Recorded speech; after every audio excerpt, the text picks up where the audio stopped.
Yeah, I'm very happy to introduce you Corine Pelluchon. She's from Paris. She is a philosopher and she's teaching at the Gustave Eiffel University in Paris. And in 2020, she got the Günther Anders Prize for her thinking and the critical thinking about the, society. And she published a lot of books. So her new book is on the table. It's called in the German Der Durchgang des Unmöglichen, Hoffnung in Zeiten der Klimakatastrophe. Thank you very much, Corine, that you came here from Paris today. And I heard you in Koblenz. I'm very, very curious about your talk, and it's your stage. And yeah, welcome.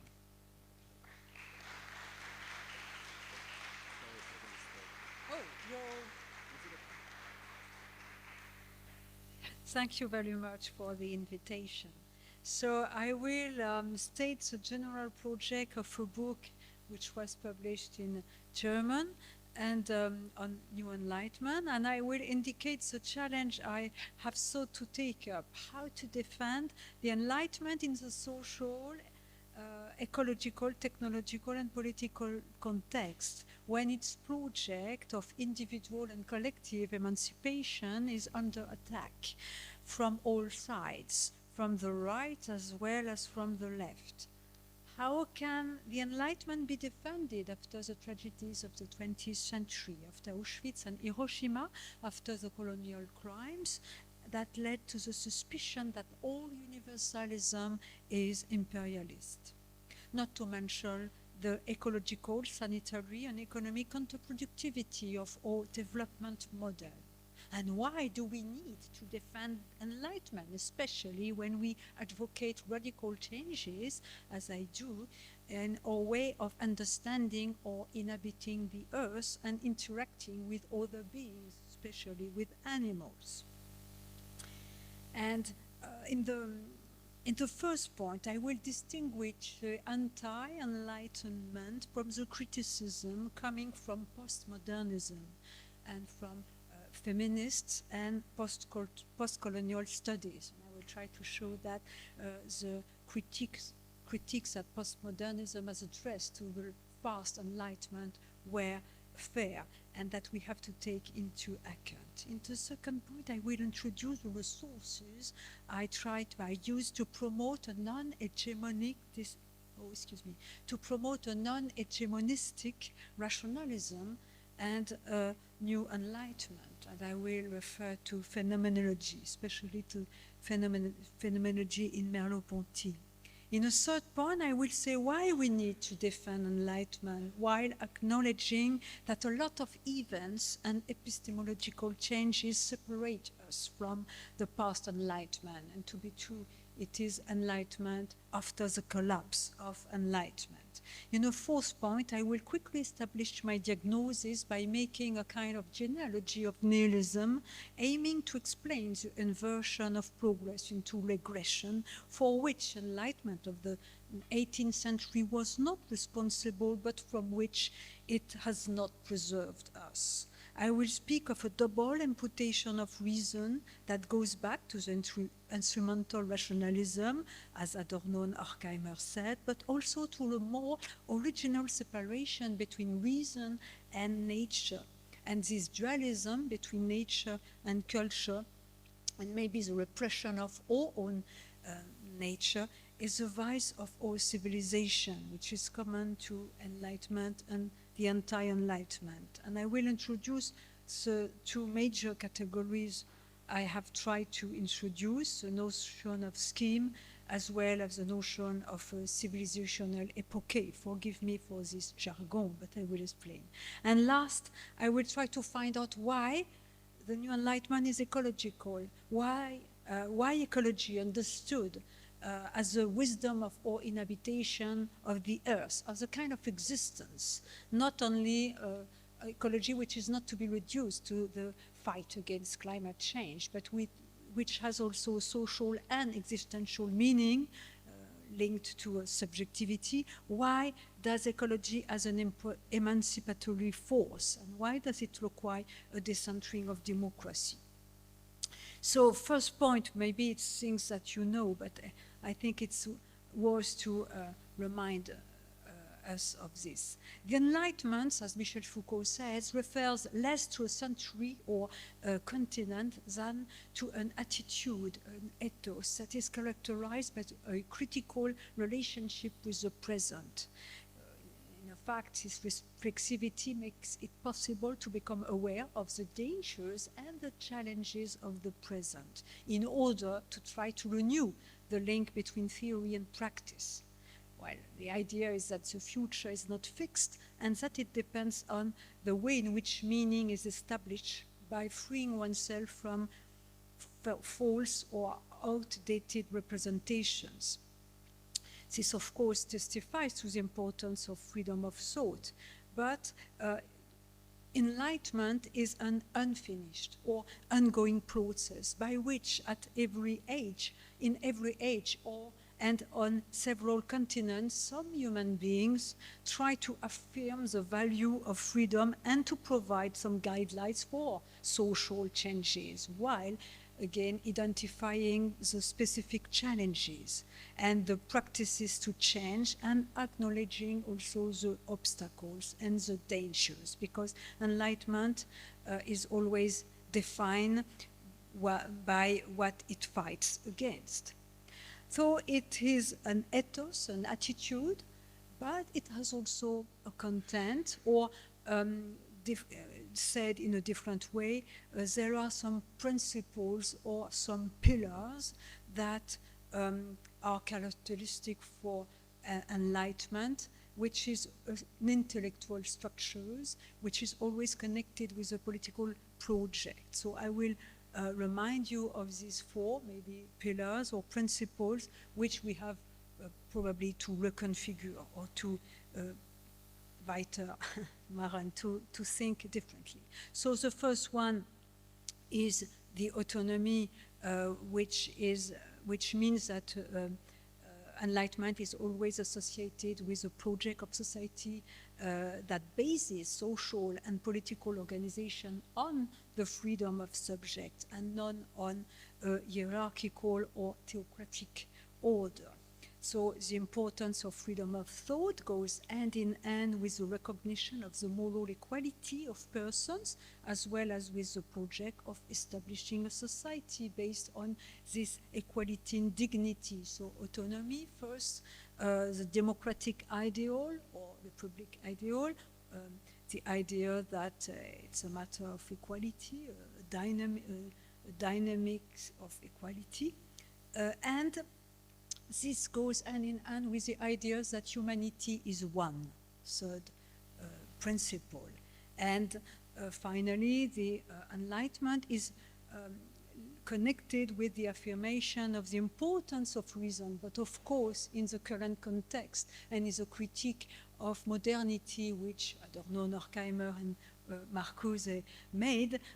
We have to point out the fact that there is a reversal of rationality into irrationality, and that rationality sometimes is irrational. And we have to understand why we reach this point, which of course gave birth to a lot of phenomena which were terrible in the 20th century.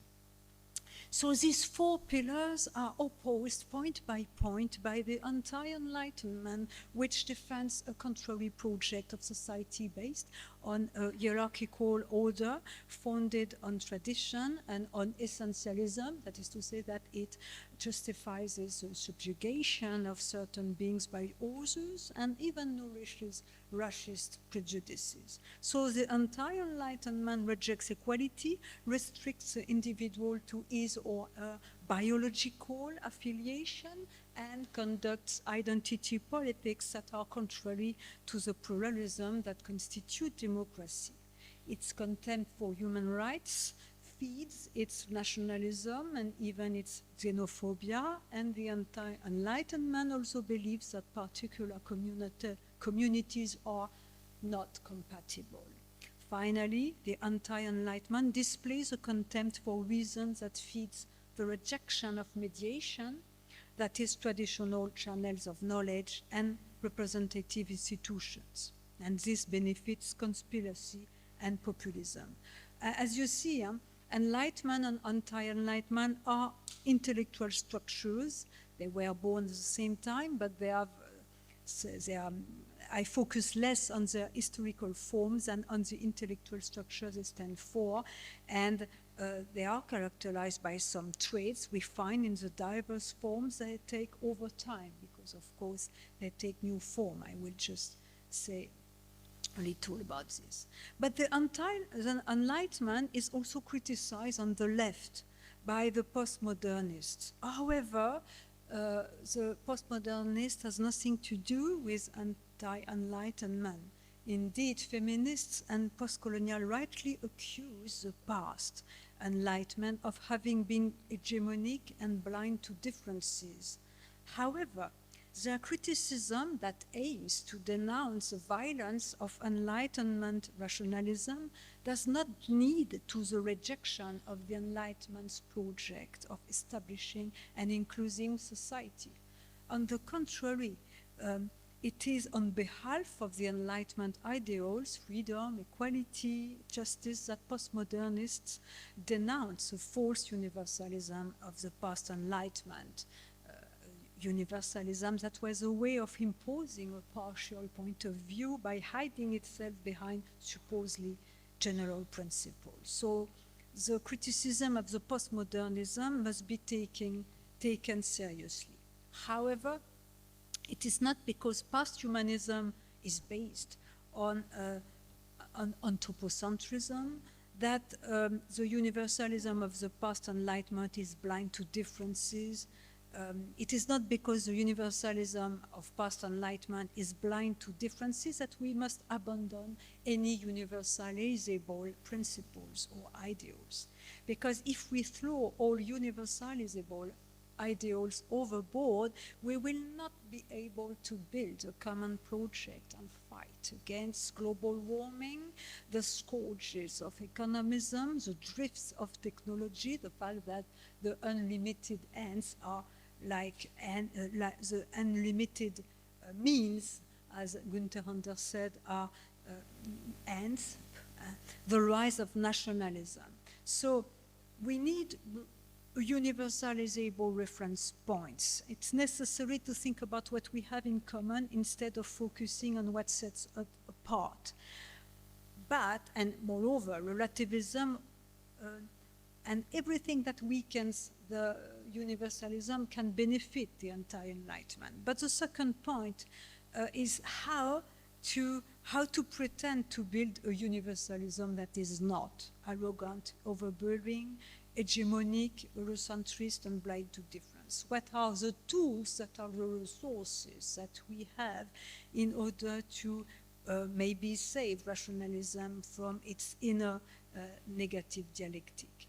My answer, and I also be quick because, but it's, my answer is that phenomenology, especially phenomenology of corporeality, and I will say what is this approach. Especially the phenomenology of corporeality can help us meet this challenge, which is very important today because there is a war between, on the one hand, the old universalism, which is patriarchal, overbearing, and on the other hand, the postmodernists who open our eyes on the false universalism of the past, but who sometimes reinstall the dominion they accuse and cannot help us build a common project and fight against the current challenges which are terrible. So why do I refer to phenomenology, and what is phenomenology? Because I'm not sure that everybody knows this. So phenomenology is an approach, a philosophical approach, born at the beginning of the 20th century, thanks to Edmund Husserl. But it's a method, an experience, which enables us to apprehend the things, the phenomena, and the reality by avoiding two dead ends. The first dead end is, well, naturalism, objectivism. That is to say that well, we all have glasses that make us see the world in a certain way. And when we believe that what we see is reality in itself, it's a kind of naturalism, a naive objectivism. And the other deadline is to say that everything is relative to my impressions. There is nothing objective, nothing. So what does phenomenology? It's a kind of description of the way things or beings appear to me, or given to me or not. For instance, I can see and I can describe a thing, and at the beginning Husserl has a perspective which was close to, well, his aim was to describe the essence of things, but if you refer to some phenomena which escape my consciousness, which are always more than what I see or feel, if you describe, if you meet, for instance, you encounter another being, another human being, you can see that is not an object, that he escapes your consciousness. Your power to constitute him is always more than what you know from him. This is why, by the way, Emmanuel Levinas said that the author has a face. He is a face and is not an object. So sometimes things are not given to us, or they are given to us in a paradoxical way, and this way to this focus on the way things are given or not to me makes me understand what is the meaning of these things, not the truth, but the way I can interact with them, and to refer to the encounter of the other's face.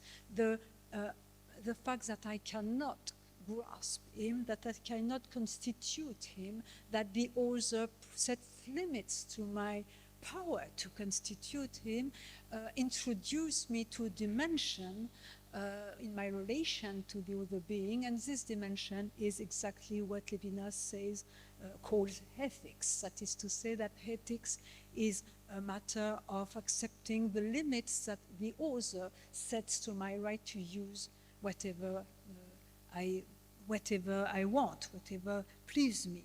So in phenomenology, there is two operations. The first is to put into bracket the natural attitude, which consists in having ideas, beliefs, without knowing that they are simple beliefs. And the second is a return to the act of consciousness by which the things are given to us, and to discover the layers of the real, which are diverse and unsuspected. That is to say that this description enriches our way of apprehending things and understanding the meaning, not the truth. That is to say, the relation we have with the authors. So, and what did I do? I focus, Weitermachen, I follow Levinas' step by focusing on phenomena that escape my power to constitute, and that show my passivity, such as, of course, the author, but also my death, my aging, food. And when we describe human condition, human existence, by focusing on its corporeality, we understand that food is not an object of my consciousness. It's a condition of my existence, and it pleases me.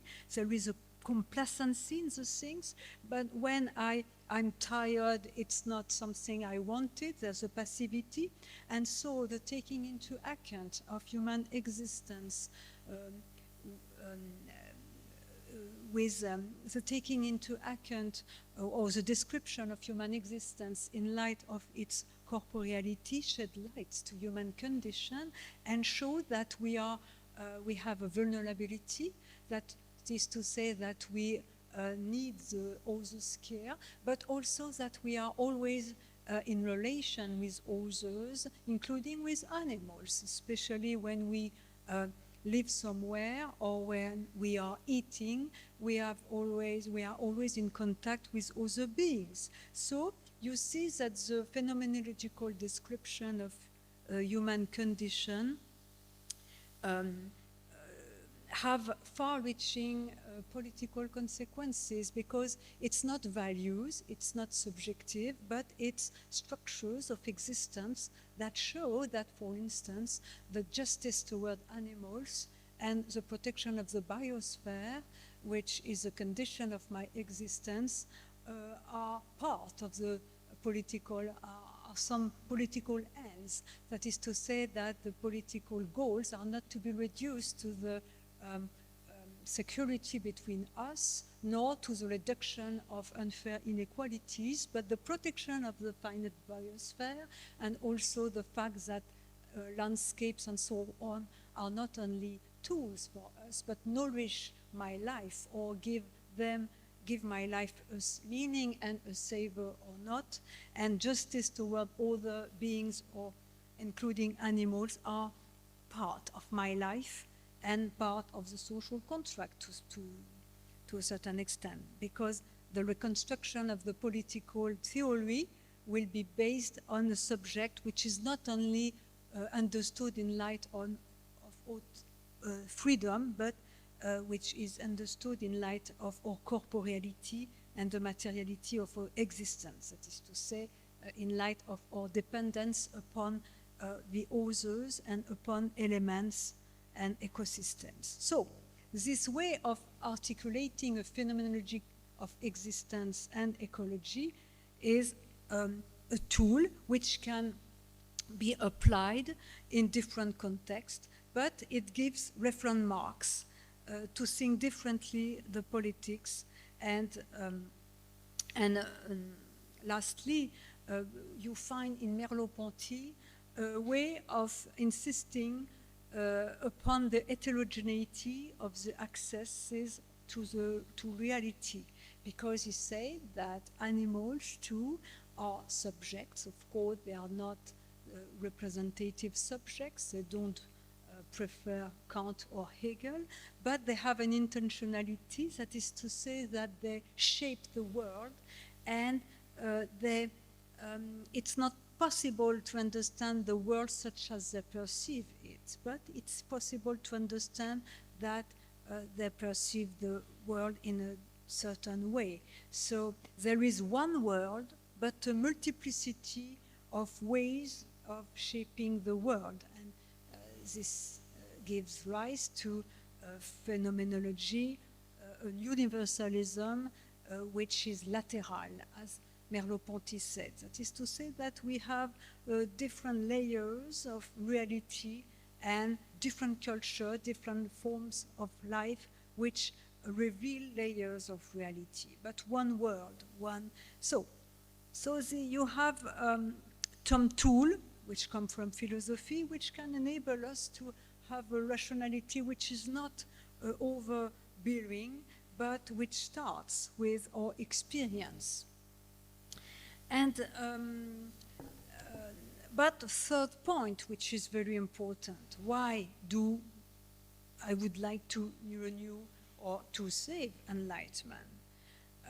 Because a lot of people who advocate, who are activists in ecology or in animal cause, reject the tradition of Enlightenment. Some of them say that Descartes, but also Kant, were responsible for the situation we have. And how do I dare to speak of Enlightenment in the context of today's technoscience, and while you can't stop thinking of the daily massacre of animals worldwide. So are there some historical and epistemological breaks between what would be a new Enlightenment and the Enlightenment of the past? Of course, there are, and I will speak a little bit of that. But first, I would like to say that it's important to speak of Enlightenment, because not only because it is under attack by the anti-Enlightenment, and this attack has concrete manifestation, such as the reawakening of rationalism almost everywhere, xenophobia, the theocratic temptation in some countries, but also transhumanism, which pertains for me to anti-enlightenment, because transhumanism is opposed to autonomy. The future is fixed and does no longer need us. An individual is riveted to his or her technological equipment, which replaces the essentialism of yesteryear. And transhumanism does not foster democratic society, nor it is not a project of emancipation. It illustrates the reversal of rationality into mythology. So transhumanism presents itself as a legacy of the Enlightenment, but it is in fact a new form of this intellectual structure I refer when I spoke of anti-enlightenment. But if we must defend the Enlightenment, it is because the four pillars or principles I first mentioned, autonomy, democracy, the unity of humanity and rationality, these four pillars still make sense. However, it's very important to reconfigure these notions. For instance, autonomy has to be reconfigured in light of our vulnerability and interdependence. We have also to articulate it to responsibility, and to a responsibility whose structures has changed, because as Günther Anders said, we are not only responsible for the other whose face is the other which we can encounter, but because of the technology and the fact that our modes of life have effects that go beyond our present time, we are responsible for future generations and for people who are not yet born and whose face we do not see. That is to say that we are responsible for people which we do not know, and it's very difficult to feel responsible for them, although the challenge is to reduce this gap between what we are doing and the consequences of our modes of life and technologies. And human rights are still very important, but of course our freedom is modified from within by the sense of responsibility toward future generations and other species. And this is why the foundations of human rights today are not only the atomistic subject, which was understood in light of his freedom, understood as a capacity of making changes and of making choices and change them, but it's an invested freedom. It's the fact that the limit to my right to do whatever I please is not only the current human being, but also the future generation and other species. Why? Because to a certain extent, I have these beings in myself. When I speak of the corporeality, the materiality of my existence, there is always, my life is always intertwined with the life of other beings. So,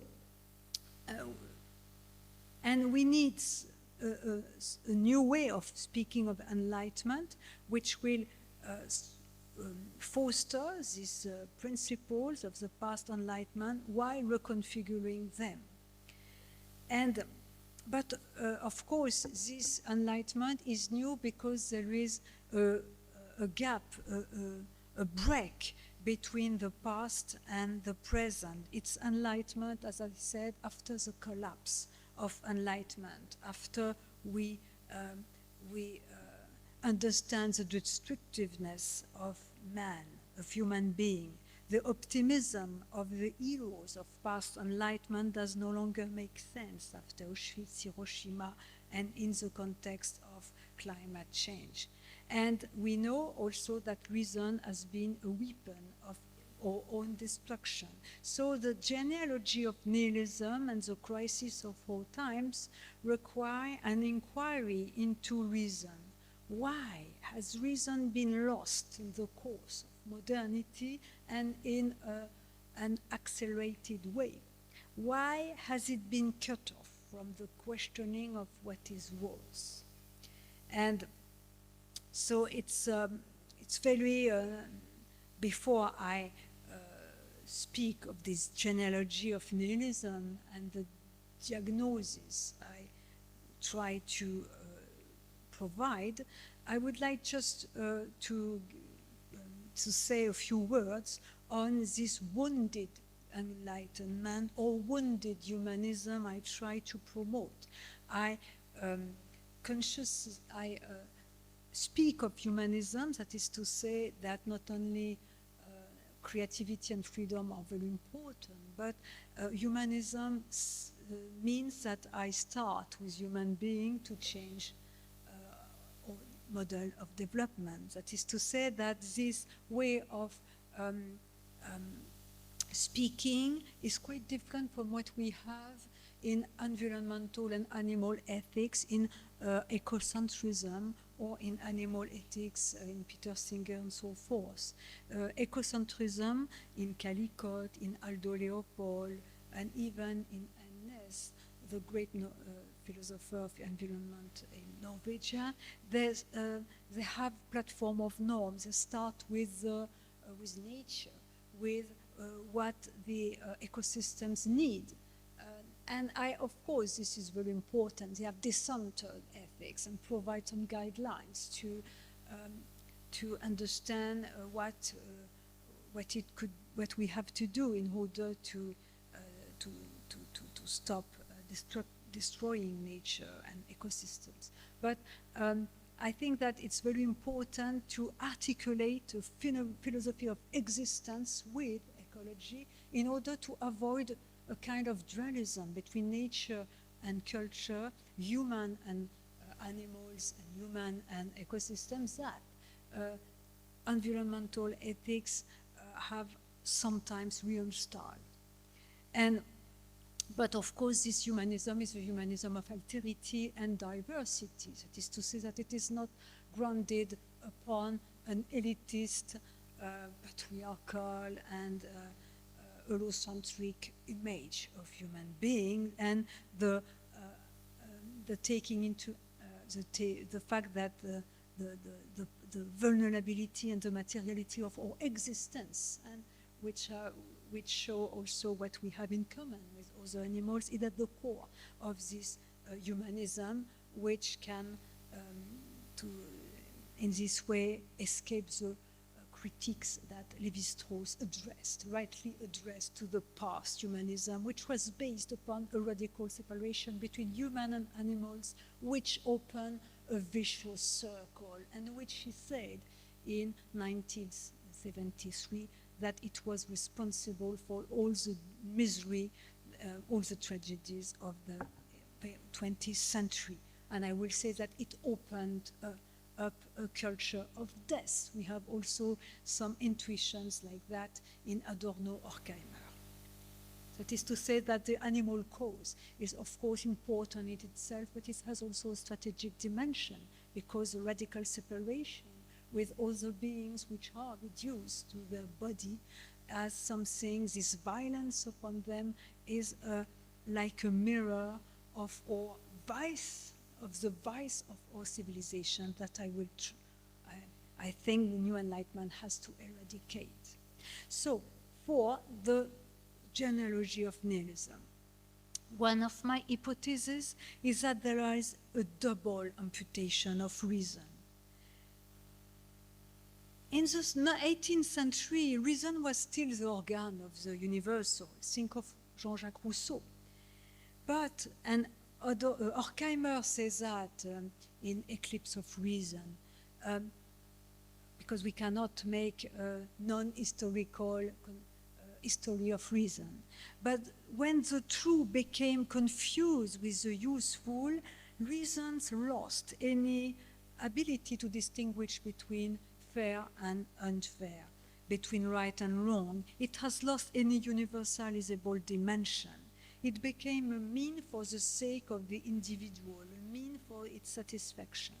Reduced to its functionality, to efficiency, reason became an instrument of calculation, This instrumental rationalism, you know perfectly, led to the reification of human and living beings. So they are right.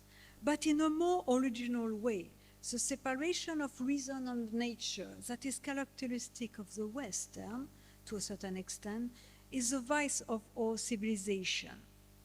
For me, and I borrow an intuition we find in Dialectik der Aufklärung in Adorno-Horkheimer, but it's very subtle, when he says that there is reason is in the stranglehold of domination, which is a threefold domination. Domination upon others, but also domination upon nature outside us, and domination upon own nature. And I do think that there is a more original imputation of reason which explains why there is this reversal of progress into regression, and why we reach this point, which does not mean that the worm was in the fruit, but there is the repression of our own nature and of what we have in common with animals, the repression of our vulnerability and mortality, explain that reason became also this instrument of dominion, this obsession of control, and to taking into account our earthly, carnal, and mortal condition allows, or could allow us to get reason out of this domination, which is again a threefold domination, which explain the desire we have to exert one's power over the other. I coin a concept by changing a little bit a word we find in Kant and in life, scheme, shame, and because shame in Kant is the link between the sensible and the intellectual, and it refers to imagination. And for me, I wanted to understand the common points between some phenomena which are quite different, but which all have in common this domination. And communism, totalitarianism, excuse me, Nazi, but also the destruction of nature. Of course, it's quite different, but there is something in common. And I coin a word, a scheme, it's capitalism, but it's quite different, but there is something in common. And for me, the scheme is an organizing principle of a society. It's a set of conscious and unconscious representations that determine our social, economic, and political choices. It's a matrix that organizes the modes of production, assigns a value to certain activities and objects, and intrudes into our minds, conditioning behavior and colonizing the imaginary. Because of course, as it was said before, how can we understand that we continue to nourish capitalism in spite of all its social, economic, sanitary, and so forth counterproductivities? So the scheme of domination, the scheme is a device, a dynamic device, and the organizational structure of the actions of process it designates is linked to the imagination, which connects representation and affect. To speak of a scheme of a society is to say that we are dealing with something coherent, which imposes a development model and impregnates a civilization. So for me, the society is governed by the scheme of domination, which implies a predatory relationship with nature, the commodification of the living, and even of oneself, and constant competition, the need to crush others in order to feel that one exists, and the obsession with mastery and external control. This is domination. That is to say that the scheme of domination transforms everything in war, breeding, agriculture, power, social life, love. In all times, the scheme of domination takes the form of financial capitalism, which is an organization structured around the rule of profit and the subordination of all activities to the economy. But to coin this notion, which is a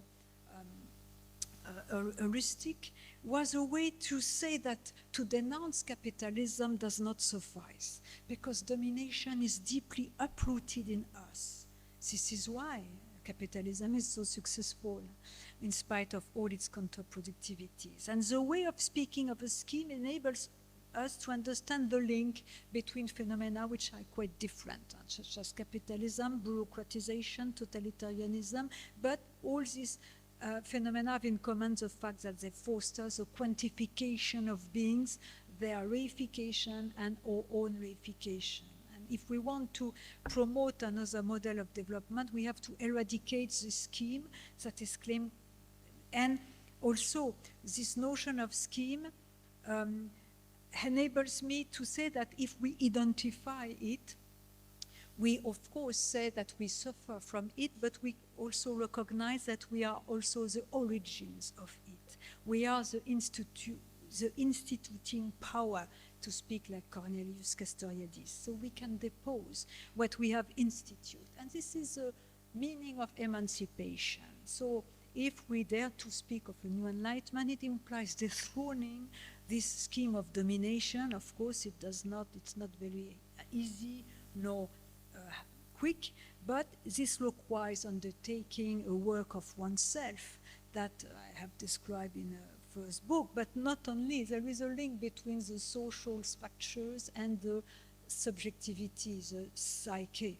And this is why there is an anthropological revolution which is at stake. And for me, it has to do with the way we perceive us, and we perceive us as living beings in our corporeality, in our vulnerability, that we accept our vulnerability, finitude, because if we do not accept this, how can we set limits to our right to do whatever we please for the sake of other beings and future generation?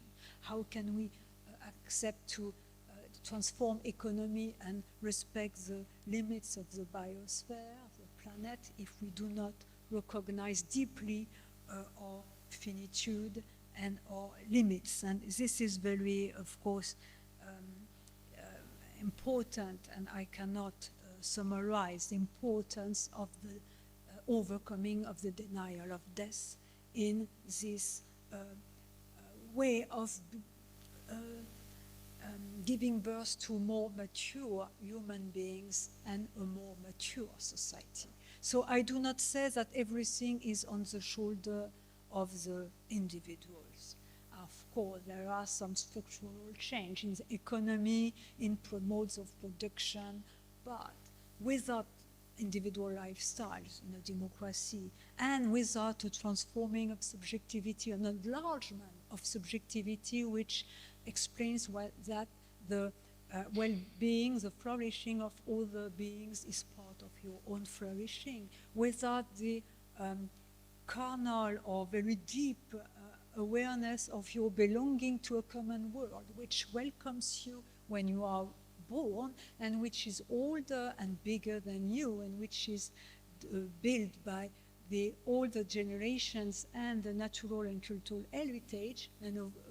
And noch einmal, again, it is not a value nor a fantasy, but the taking into account of our begotten status, the fact that we are engendered, shed lights on our on the intertwinedness of our lives, and it shed lights on the common world. You know that Hannah Arendt focus on the common world, and it is by thinking of our birth and what the birth means for a human being or for a being. It means that you belong to a world which is older than you. And that you have to preserve it and to renew it. And this is very demanding, and it requires, of course, some education and some social and political structures. So, but, and for me, of course, this common world, it's encompasses also the natural heritage, and when I deepen my knowledge of myself as a carnal, begotten, vulnerable person, being, the consciousness of my belonging to a common world becomes something which changed from within my way of perceiving myself and interacting with the others. I do not have the desire to control the others or to exert my power over them. This is what I call transcendence, because the common world is a transcendence in immanence. And again, I borrow this to Hannah Arendt. It's not God, it's not contemplation, transcendence, but the deep, it's me, but the deepening of my condition as carnal being that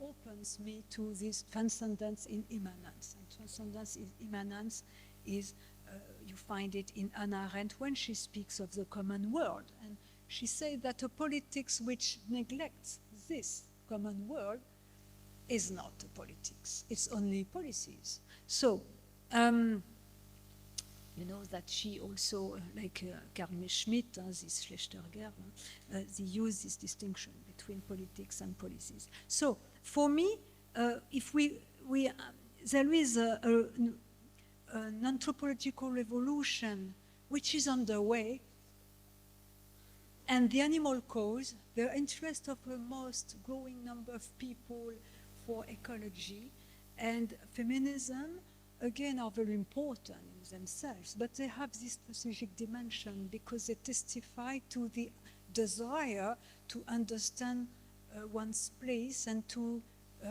give room to others.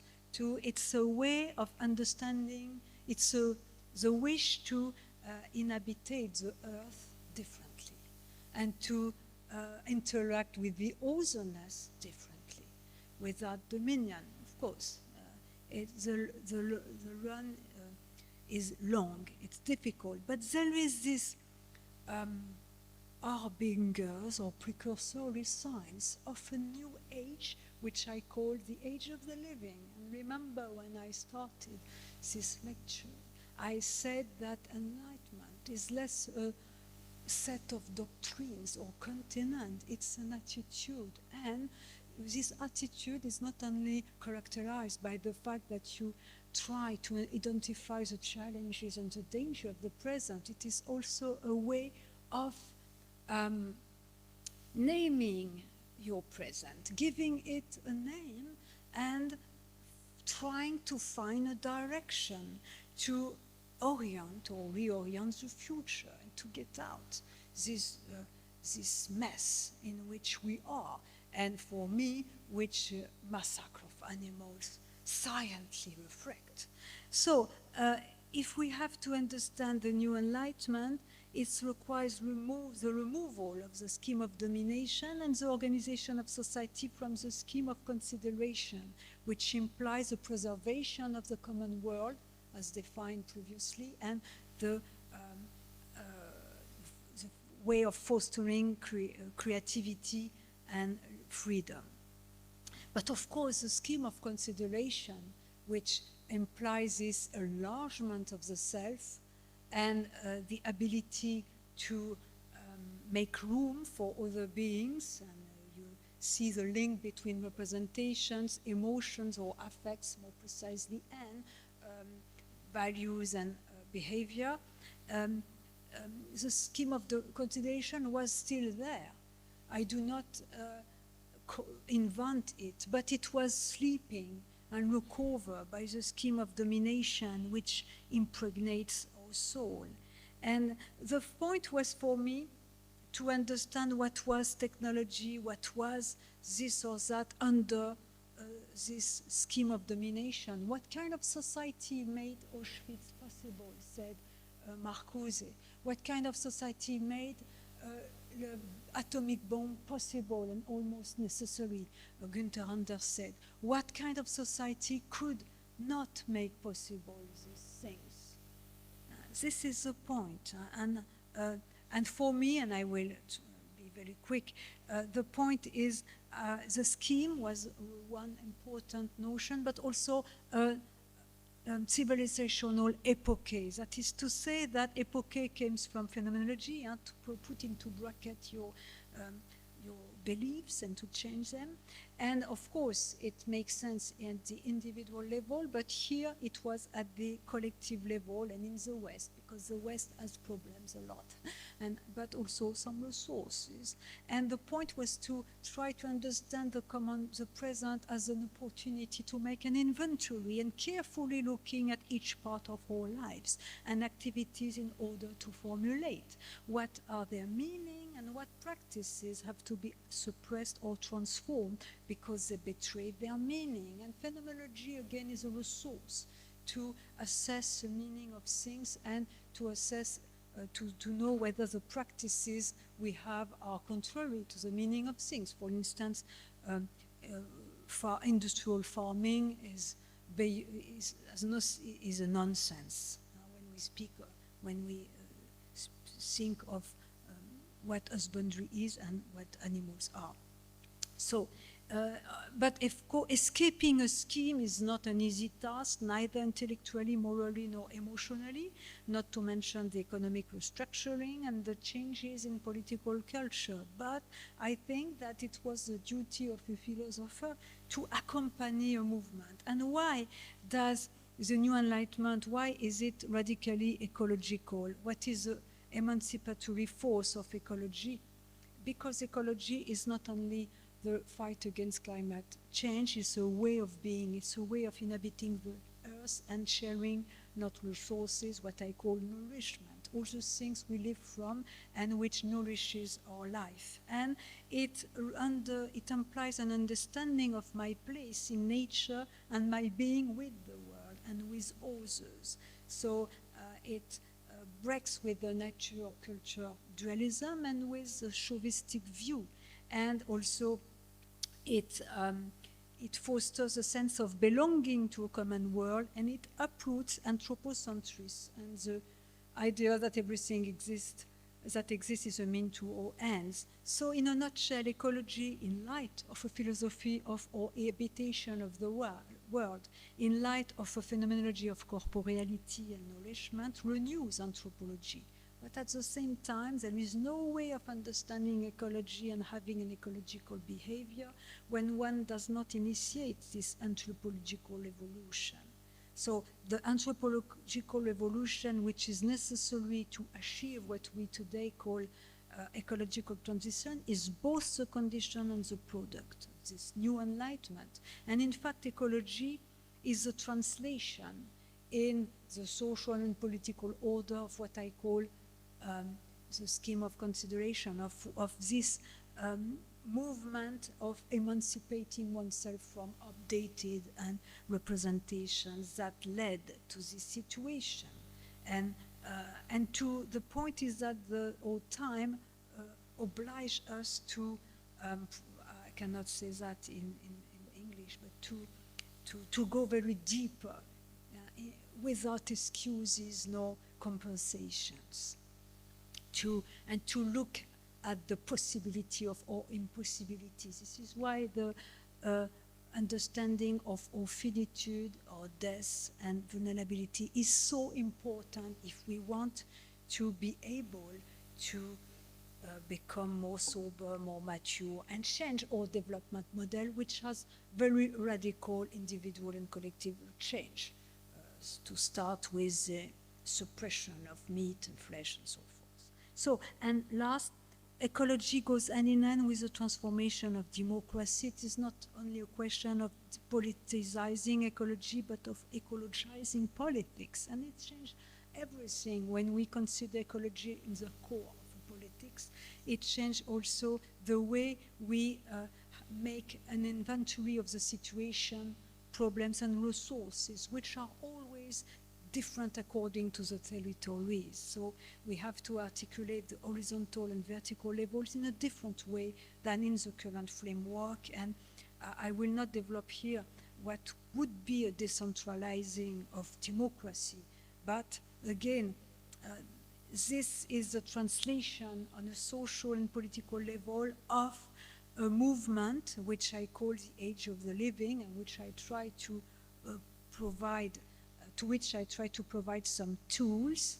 And it's my conclusion, I do not, it's not a top-down approach. In fact, the concern of a growing number of people for ecology, the deep sense of the world as a way of being with the world and with the others, are the harbingers of the age of the living. So an age that I do not create, but that I would like to accompany. And that is to say that phenomenology, as I understand it, does not speak of the world, but to the world. So the fact is to provide some guidelines by translating into a rational, but not only rational, way what is shown there, what is already there, but in some contradictions. And of course, the age of the living has manifestations which are sometimes weak, and there are a lot of opposing forces which are very, very strong. So I will finish by some words of Charles Péguy, who spoke of hope, espérance. In French, we have two words, espoir and espérance. Espoir is a personal wish, sometimes an illusion, a desire. Espérance is a theological virtue, which has nothing to do with my personal expectation, and which is something which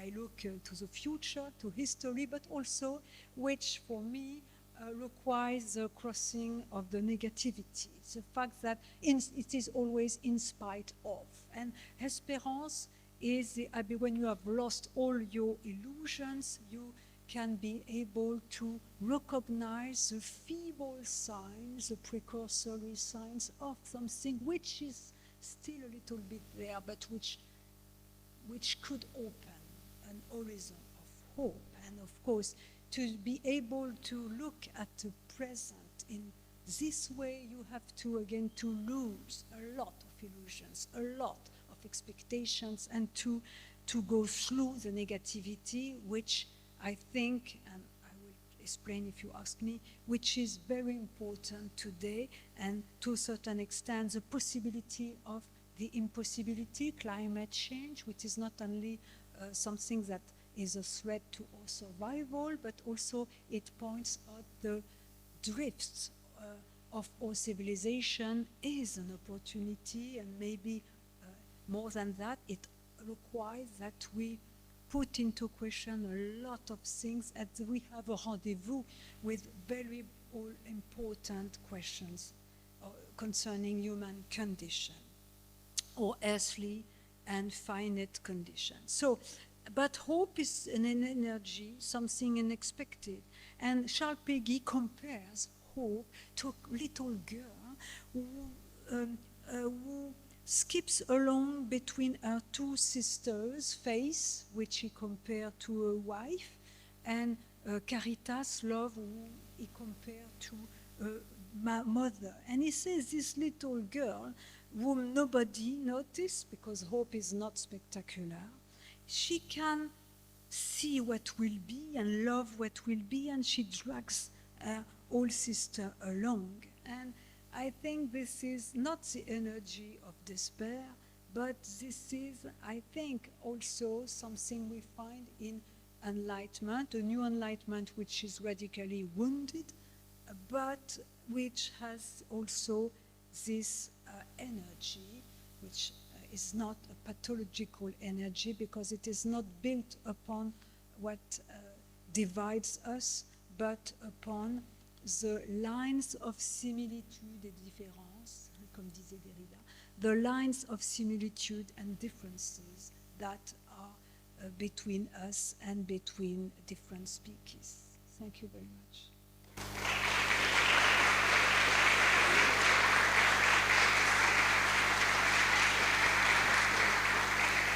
people ask you in German? Ja, beide. Ja, ja. Okay, thank you very much, Corinne, for what is the idea from the New Enlightenment? So, have we a chance to get a new enlightenment, in your opinion? Do we have a chance? Yeah. I think it's already there, but it's not very spectacular. And because I do think the point will be like Marcus, what is progress with meaning? I do think that the interest for animals is revolutionary, could be revolutionary, and it could be the image of a new enlightenment. But of course, today we are in a night.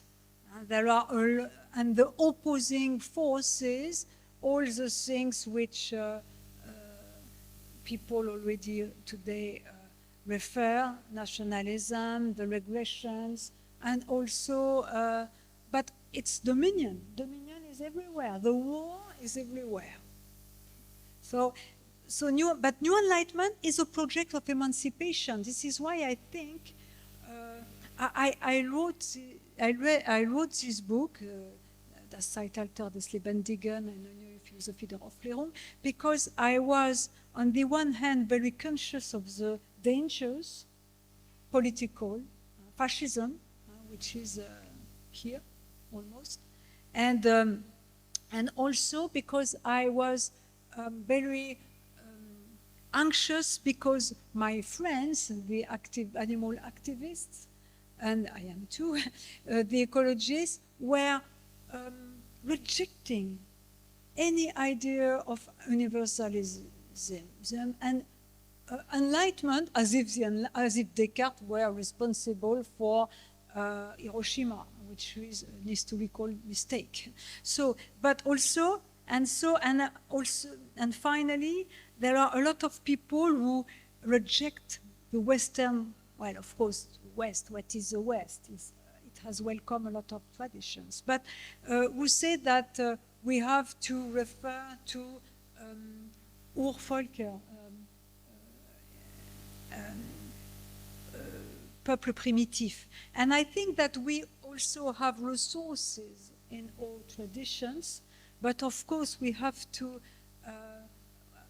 make a self-critique of enlightenment, and more, deeper, a critique of this vice of our civilization, which was this false, arrogant, and violent humanism that Claude Lévi-Strauss and Derrida rightly deconstructed. So it was a way to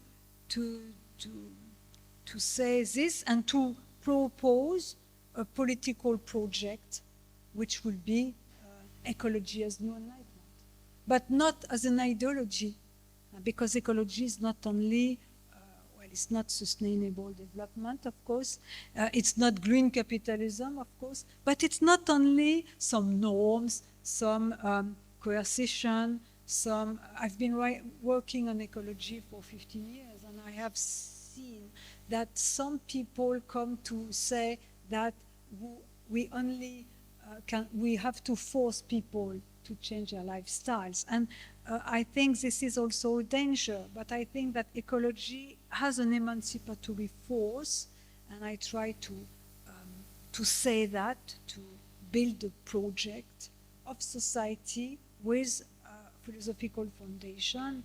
And well, this was, so the new enlightenment is not here, but we can, in spite of all things, in spite of negativity and despair, we can have this, well, it's a duty to look at this and to say, well, and again, and it will be my last word, when I've started to work on animals and ecology,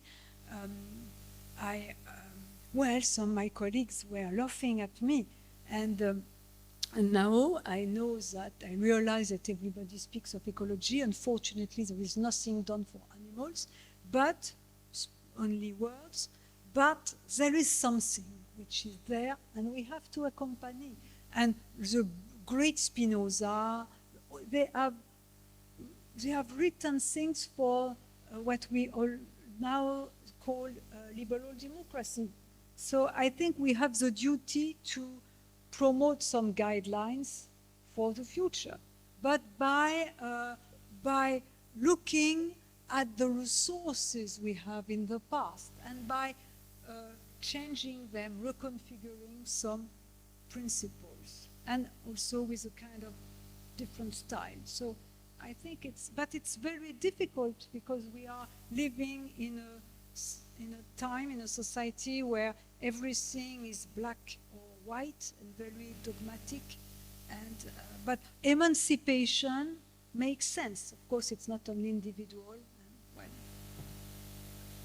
Yeah, you're right. We are living in dark times, like our new book has title on. Yeah, we will make a little bit more light because Tilman wants to give the camera, want to make some pictures from the people who ask questions. So I have a microphone here, and it would be good if you say your name and where you're coming from. There is, and you can also ask Corine in German if you want, okay, or in French. No. In German, auf Deutsch, aber nicht so schnell, aber es macht mir Spaß zu sprechen. Yeah, thank you. I'm Markus Döller. I'm from the Max Weber Center in Erfurt, and my question is, I saw a tension in your talk that on the one side you describe universalizable normative criteria like autonomy, responsibility and rationality, but then in your second step you describe phenomenological conditions of all human beings, that there is a constitutive limit in not being able to control the other. But how is this two kind of approaches related to each other? Would you say there is a more constitutive universality we all share as human beings, which grounds the normative criteria?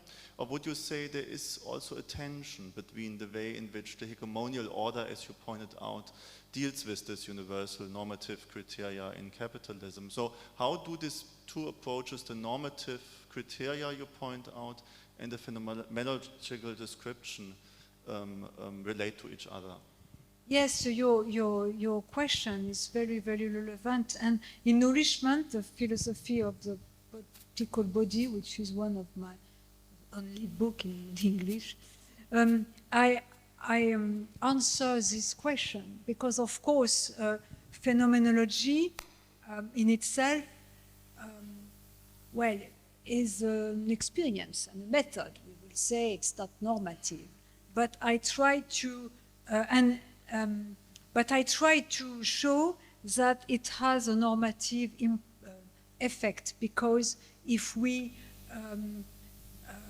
shed light on our human condition by, of course, acknowledging the freedom, the will, and so forth, but also the materiality of our existence and our corporeality, then it shed light upon our human condition, and we can no longer build the political theory upon the atomistic subject we find at the core that underlies Hobbes or Rawls' philosophy, or even the philosophy of human rights at the beginning.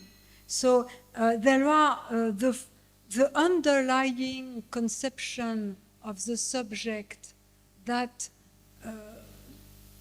is at the core of political theories, and I do not speak of social philosophy, but political theories, is sometimes mute, is not, and I wanted to do this job.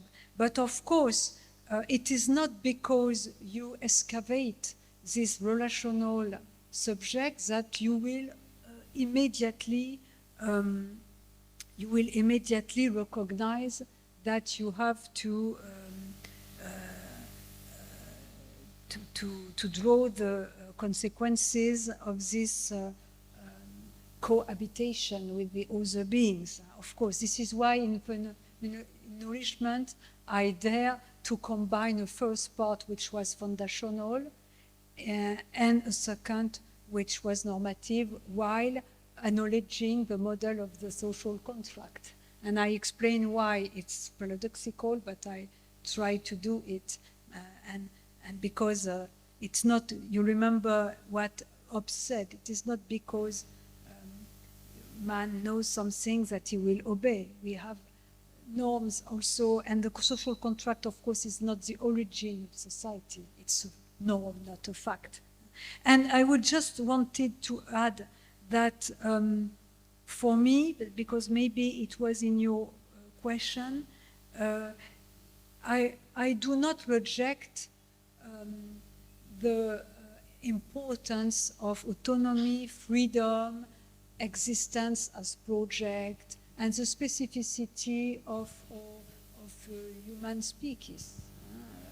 I do not reject this, but I supplement the way we understand, we have been understanding human condition in our ethics and politics, and even in rights. And because when you look at the right or at the political theories, we now add ecology as something which is necessary for our survival, but we do not understand ecology as part of our life. Yeah. So I have to be, yes, short. This is very difficult to, but it's very important, this question. I'm not sure I have answered very quickly, but it's one of my book because it's a very important question. Yeah, excuse me. I will try to be short. Okay. Yes, Stefan Gandler, one more question. Your concept of the new humanism in relationship with the ecological fight and feminism, etc. Is this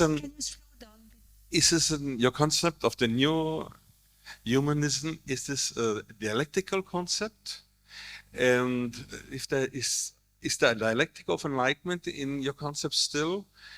And if yes, where is exactly the dialectics in your concept of humanism? And if not, why not? No, why did you let behind Dialectical enlightenment. Oh. Yes, if it's not a dialectic concept, why not? Why did you let behind the idea of dialectics of enlightenment from Horkheimer and Adorno? And if yes, where exactly is the question is the difference between my diagnosis and the diagnosis of Adorno or Horkheimer in dialectic Horkheimer?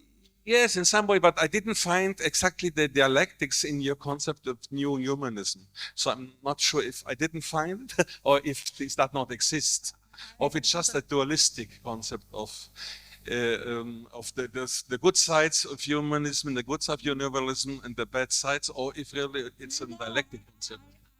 I think that there is a misunderstanding. How can I?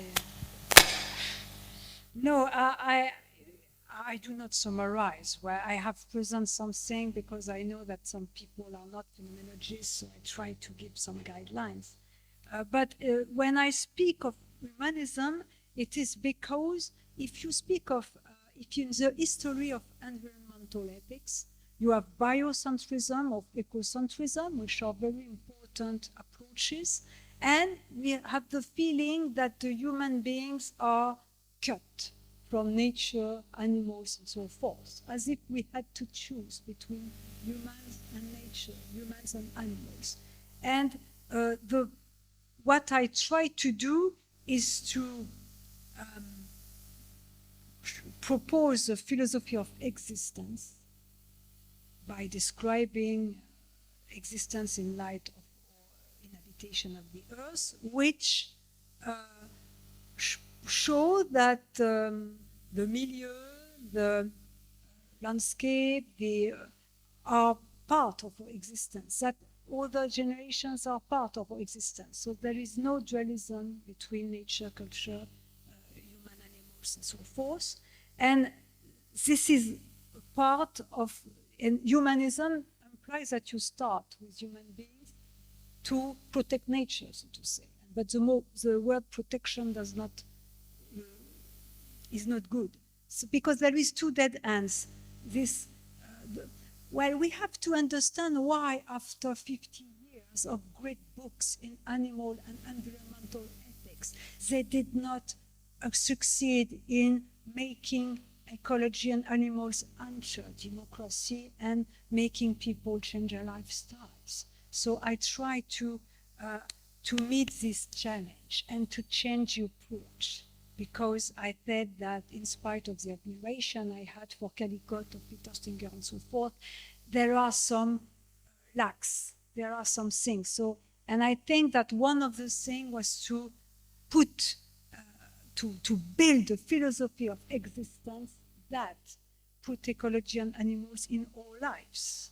So, but after, second answer, and I will stop, humanism, there is an history of the critique of humanism we find in postmodernism. The first postmodernists, such as Claude Lévi-Strauss in Structural Anthropology, too, in 1973, and Derrida, who said that there is a violent humanism which is based on a model of human being which is not universalism at all, which is white man, which is cut from his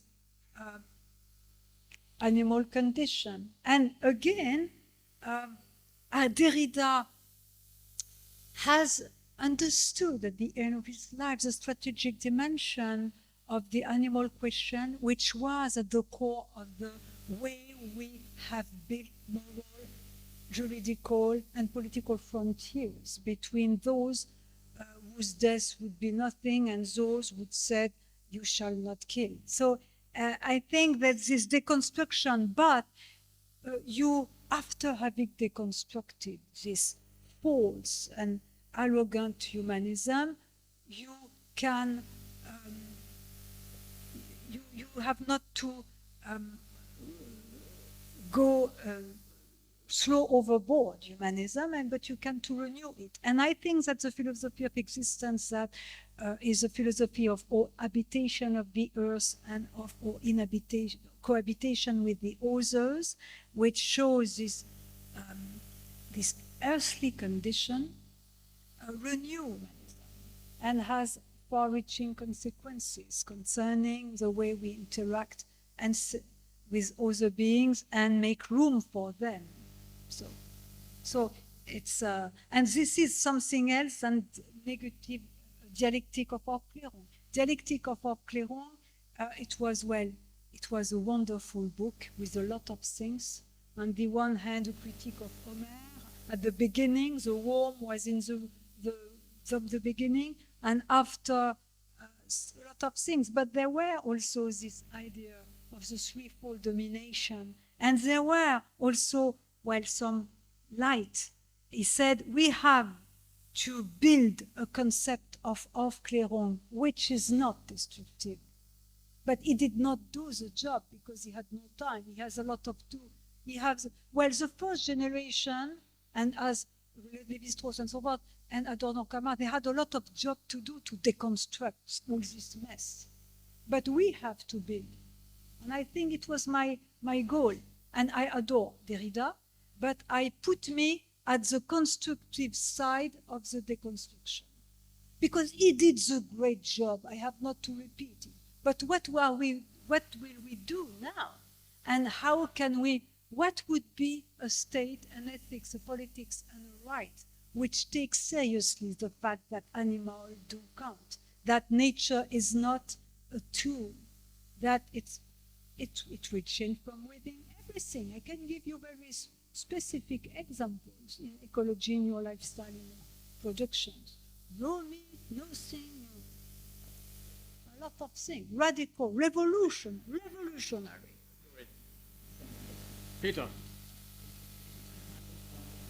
The concept of enlightenment is not too historically compromised to positively refer to it, because you said it's an attitude and an ethos, but it has also been a historical epoch which was deeply entangled with colonialism, racism, capitalism, and maybe this should motivate us to look for better conceptions of the things you have in mind. And the other point is a question to your notion of scheme. I am wondering whether what you have in mind with this notion is more a kind of anthropological condition or anthropological possibility, which is rooted deeply in us. I think you use this wording, or is it a kind of historical anthropology, historical a priori, a concept that Herbert Marcuse has also used, but then it's more institutionalized in technologies, in economic structures, in markets, in political institutions, and so on. So what is the relation of these two, to which side would you interpret your notion of schemes, and what is the relation between the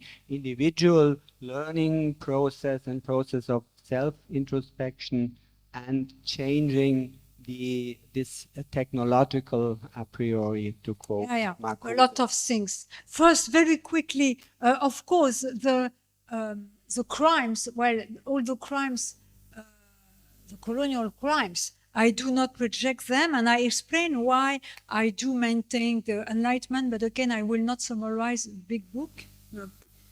But of course, you know that Enlightenment is not only European. In Japanese, in all, there is a plurality of Enlightenment. And it will be very Eurocentric to say that the idea of autonomy, emancipation is only a continent. You have to desubstantialize Enlightenment. But I know that it's something that nowadays we cannot do. This is why my master is Derrida. And if you read Derrida, you will see that he asks us to desubstantialize Europe, like Patochka, and to desubstantialize, so to say, Enlightenment. So, but of course, and I spoke of an intellectual structure because in society, and we know we are nowadays in these things. I borrow the idea of an intellectual structure to the Jewish historian Zev Sternel, but there are people who say that the future is fixed. There are people who say that there is an essentialist order that justifies the subjugation of women and so forth. Or there are people who say that humanity is not one. There are people who say that reason is nothing.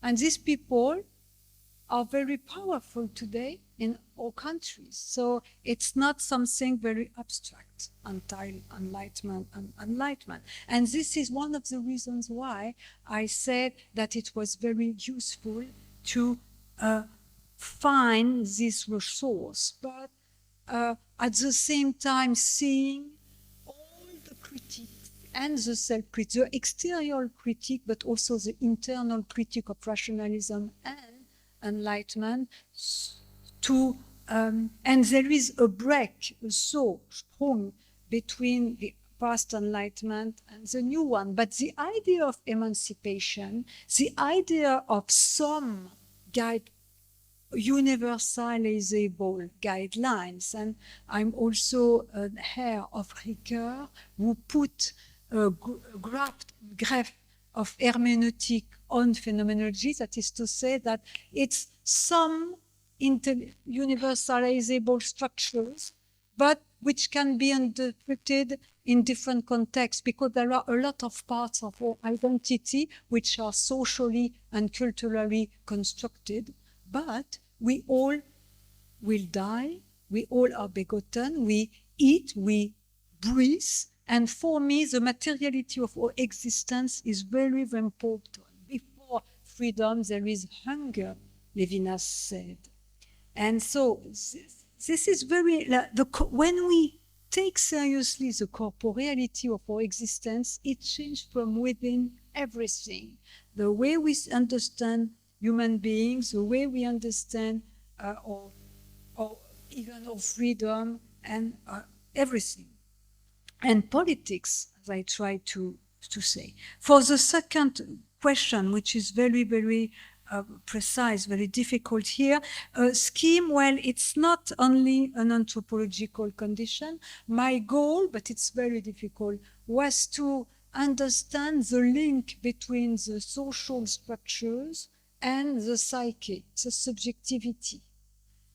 It's not only the subjectivity, the modes of being, the Seinsweise, which inform social structure. Of course, social structure inform Seinsweise or block some interior freedom. But I wanted to coin, it's not something real, it's what we call a meta concept. That is to say that it was, for me, not to reduce the critique to the critique of capitalism, not to reduce the critique to the critique of instrumental rationalism, because I do think that there is something deeper, which has something to do with the difficulty we have to accept our earthly vulnerable condition and our finitude. So, and for me, the radical separation between nature, culture, human, animals, the repression of our, well, the repression of our own nature, as Adorno said, when he speaks of the threefold dominion. And he said, maybe it is by, he does not say reconciling, but it is by looking at this repression of our own nature that we will fight against social dominion and dominion over nature outside us. This is why there is some things in dialectic der Aufklärung which enable us to think of ecology as,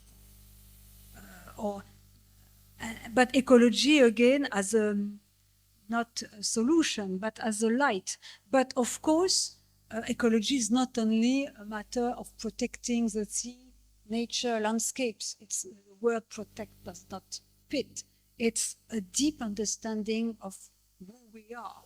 And so the scheme is, it was a meta concept which enabled me not to reduce the critique to capitalism, not to reduce things only on the individual level, and to understand the set of conscious and unconscious things, which and also it was a way of stressing the points between very different phenomena, but who all have in common not only the reification of beings, but also this dominion, this inability to, this obsession of control, this, well, this was, but of course it's very difficult to summarize. Well, Is it okay? maybe more simple, because it's not possible to explain. Okay, we have only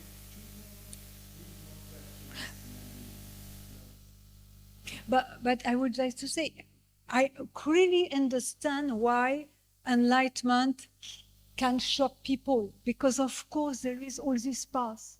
But I think it was worse making this, well, why are post-colonial studies, why do they open our eyes? But in this situation, what can we do as to provide democratic answers to the challenges we have? And also, you know, well, okay. okay. Vielen Dank, dass ich in Deutsch fragen darf. Ich habe großes Verständnis dafür, dass Sie die Werte der französischen Aufklärung nun auch für ein postkapitalistisches Zeitalter so es kommen mag, als Lösung vorschlagen. Und jetzt kommt meine Frage. Sie schließt an die Frage, was ist das Organon des Denkens Ihrer neuen Aufklärung? Sie haben argumentiert von Descartes und Husserl, also klassische und transzendentale Logik. Der Kollege hat vorgeschlagen Dialektik, idealistische Dialektik Hegel, materialistische Dialektik Marx. Ich möchte aufmerksam machen auf einen dritten Typus, den man bei Adorno findet, in der Ästhetik. In der Ästhetik. Hier hat Adorno das Naturschöne als Thema. Und er sagt, die Erfahrung des Naturschönen entzieht sich dem Bann der Identitätslogik. Das wäre sozusagen der Vorwurf an Sie. Wollen Sie nicht mit den alten identitätslogischen Mitteln sozusagen das postkapitalistische Zeitalter gestalten? Und in den Minima Moralia wird vorgeschlagen, der neue Typus der Rationalität, die das Nicht-Identische und Singuläre des Naturschönen nicht zerstört, ist die Rhetorik. Das ist der dritte Typ. Also eher klassische und transzendentale Logik, 1, 2, Dialektik in den beiden Arten oder Rhetorik. Yeah, that is, yeah, it's very interesting. I share your view. I will answer. My answer in this book, because now I have a little bit changed. But well, I do not speak of what I'm doing now. But in this book, Das Zeitalter des Lebendigen, eine neue Philosophie der Aufklärung, my tool was the phenomenology of the living, especially coming from Merleau-Ponty, which is also a phenomenology which stresses the heterogeneity of the access to the real. And I think now, of course, what is phenomenology is interesting because it is Erfahrung, an experience. Well, real is a reality as we live it. There is a return to the Erlebnis. And this shows us what binds us with the milieu or with the others. But it's not only in a particular way, not only starting from some particular relationship I have with this milieu and this animal, as in ecofeminism. There is always in phenomenology a universalizable dimension, something, structures of existence. But I do in the capital 2 of this book, I explain the tools I have. And it is Merleau-Ponty, and I explain why and to what extent. But I really share your view concerning Minima Moralia. It's also some approaches. And again, well, it would be a misunderstanding to think that I propose a new enlightenment. I think that there is something concerning a way of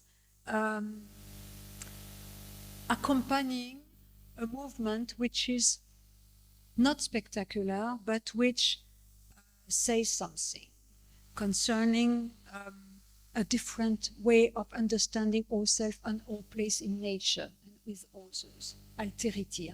Remember that I'm a kind of daughter of Emmanuel Levinas. And so I think that, and for me, it was time. When I wrote this book, I did my PhD on Leo Strauss's critique of Enlightenment. So I have a big history with Enlightenment, which was not very cool, quite. But because I'm aware of all the drifts of Enlightenment under attack from all sides, but in the context of today, with all my friends, animal activists, like me, would like to abolish animal exploitation, only this. I was aware of all the dangers of an approach which throw overboard any universalism and any tradition. And also, and I see, like you, anti-enlightenment very powerful. So I think it was very important. And also, you know, there are a lot of people who say we need a new narrative, a big narrative. I think it's dangerous. What is nice in enlightenment, it's an ongoing process. It was, they fail. And feminists accomplish them by criticizing them. Postcolonialists accomplish them by, and I think it's an ongoing process, but to speak of emancipation and to say, well, reason has become fool, but reason is not this, this instrument, this tool. Vernunft und Verstand, Vernunft, Vernehmen. And if we despise reason, what will become? So I wanted to do this, but now it's done, and I do something else. And maybe I'm closer to you. But so it's not a new enlightenment. It's not spectacular. It's just we live in a, and this enlightenment, do you remember that Leibniz in monadology had a very nice picture? Because normally we see enlightenment as something big, the light, millennium. No, he speaks of a city which is still, which is enlightened in a different way. From one city, but seen by different eyes, like the lateral universalism of Merleau-Ponty. You're a bird, your cat, your dog does not see the world in the way you see it. But there is one world, one Lebenswelt, and all, this is this thing. Okay, one last question, John. Yeah, my name's John Abromite, and so you, in your talk, you were talking about anthropological revolution that we need, and I just wanted to bring up some of the work that's been done by, well, Horkheimer in his early essay on egoism and freedom movements. It was on the anthropology of the bourgeois epoch, and so he's linking a certain type of dominant character structure which comes into being during modern capitalist society. So it seems like there's a similarity to you know, what he's doing, but he's linking it to a critique of modern capitalism. Similarly with Marcuse, in the late 60s and early 70s, Marcuse praised the counterculture, hippies, the feminist movement, ecology movement, because he thought they were engaging in politics of the depth dimension, actually the anthropological dimension, trying to move beyond the anthropology of the bourgeois epoch. But again, he's linking it to capitalism, whereas a lot of the postmodern critics, they shift over to a more cultural type of critique of Western society or Western rationality, and the importance of capitalism seems to get, you know, somewhat downplayed, right? But isn't it the case, as you know, Stefan Lessenich just argued in his talk, that you know we need to think about capitalism again in its relation to anthropology, and don't we have some really great resources in critical theory to do that? Of course. I was thinking when Stefan Lessenich was spoken about André Gortz, who also had a critique of capitalism as an anthropology which divides,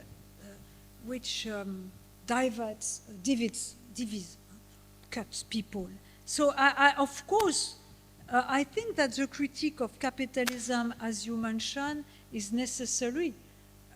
And it's a good thing that there are people who do this job. But we cannot, I think that when you write a book, it's because you have a roof, an appel, you have an interior necessity coming from the situation and from your own competencies, and you answer. So concerning the Enlightenment, I had this answer. And when I hear your questions, because you did not have the chance to read this book, but I think that I was not mistaken, because the critiques addressed to Enlightenment are very strong and still relevant, and I had to answer and to propose something else. But of course, the critique of capitalism is a very important chapter. And again, when I think that the link between this approach and what was said before is that, and when we think of Adorno and Horkheimer, is that a single person cannot do all the job. But you can answer an appel, and the point is to have a direction. And what do we want to do toward what future? What are the dangers? What do we have to avoid before what we have to do? What do we have to avoid and to make it impossible? And what can we make better? And with what tool? But I think that there are many approaches which can be combined and which can, again, be an image of enlightenment as in Merleau-Ponty or in Leibniz. Not one truth, but some layers of reality which enlighten and which also provide some guidelines for people in a concrete way. So, and which are not oppressive narratives, nor too particular narratives, and so forth. But it was not my job to do the critique of capitalism because I am not able to do that. But I'm pretty good concerning ecology, and I am pretty good concerning the history of philosophy, and I knew what was the danger. And also, just one thing, I think again that the point is the sensitivity to reality. And why do we write? We write to answer this necessary roof, appel, and to say some things. We do not write to repeat. So, and this, again, I think enlightenment means that you are not alone, that there are a direction which could inspire people or displace. But there are some dangers, and nationalism and relativism are some danger. Relativism is too feeble. And again, well, and okay, and again, you speak of colonialism, but I meet some people who only speak of animals, and it's like islands. And I wanted to provide a project which could see what is at stake in some movements which are some rendezvous with ourselves, such as feminism, post-colonial studies, animals ecology. Thank you very much, Corine, for your statements.